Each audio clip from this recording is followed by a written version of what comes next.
sa surabondance dans ton insuffisance.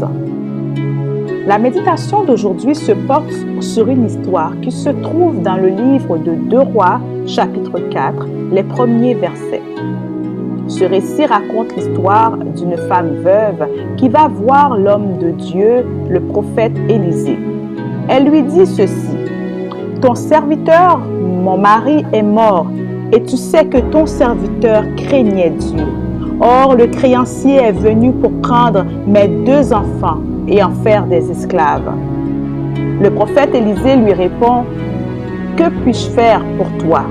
Dis-moi, qu'as-tu à la maison? » Elle répondit: « Ta servante n'a rien du tout à la maison, qu'un vase d'huile. » Et le prophète lui dit: « Va chercher chez tes voisins une grande quantité de vases vides.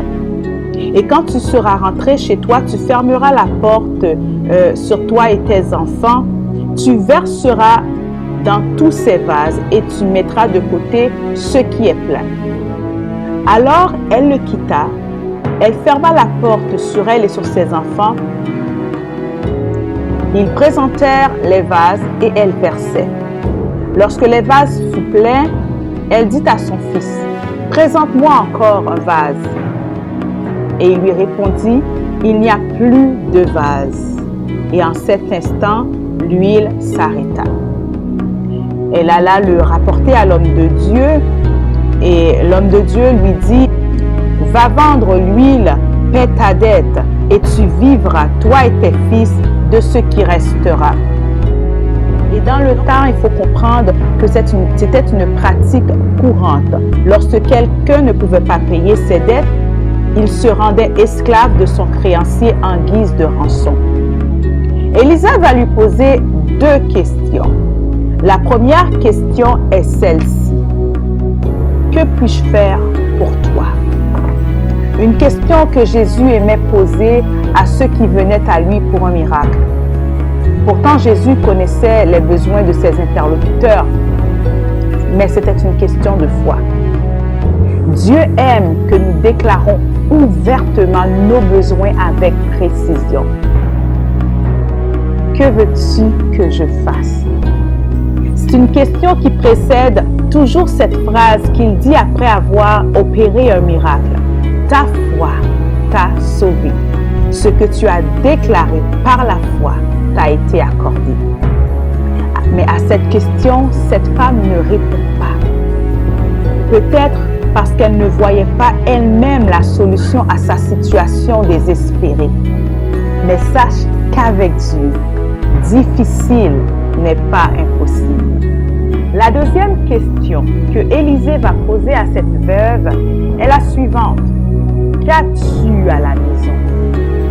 À la femme de répondre: ta servante n'a rien du tout à la maison, qu'un vase d'huile. Cette femme considère qu'elle n'a rien du tout, rien qui ne vaille la peine d'être mentionné, rien qui n'ait de la valeur, rien d'important. Mais gloire à Dieu, c'est dans son insuffisance que Dieu lui accordera sa surabondance. Elle n'a rien qu'un simple vase d'huile. Parfois, nous attendons d'avoir beaucoup avant de laisser Dieu agir dans nos vies. Mais il faut comprendre que Dieu ne regarde pas à la quantité, mais à la qualité. Qu'un vase d'huile. L'huile, symbole de la présence de Dieu. Cette femme n'était peut-être pas riche matériellement, mais elle avait l'huile qui représentait la présence de Dieu dans sa maison. Même quand tu as peu, quand tu es avec la bonne personne, Dieu, tu as tout. Ne sous-estime pas ce que tu as. Ton insuffisance n'est pas trop petit aux yeux de Dieu. Mets à son service le peu que tu as et laisse-le agir. Dieu peut faire de grandes choses avec le peu que tu as. Il se plaît à manifester sa gloire dans les petites choses.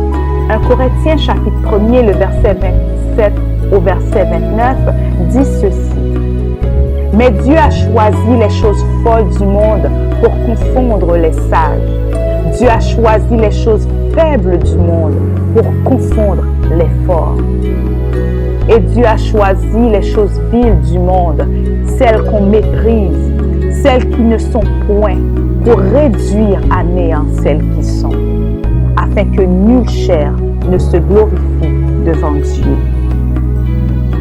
Dieu peut faire au-delà de ce que nous pouvons espérer. Et c'est ce que Dieu a fait pour nous à travers de Jésus. Satan, le créancier, voulait nous garder dans la servitude du péché.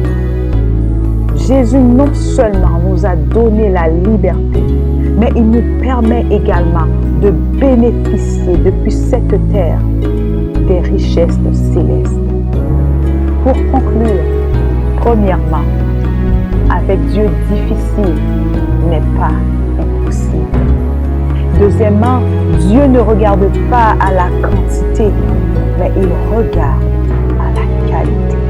Et pour terminer, sache et n'oublie pas que Dieu veut mettre sa surabondance dans ton insuffisance. Que le Seigneur te bénisse. Si cette méditation t'a béni, je t'invite à like, à commenter et surtout à la partager afin que l'Évangile se propulse aux quatre coins de la terre. Et n'oublie pas de t'abonner à ma chaîne YouTube.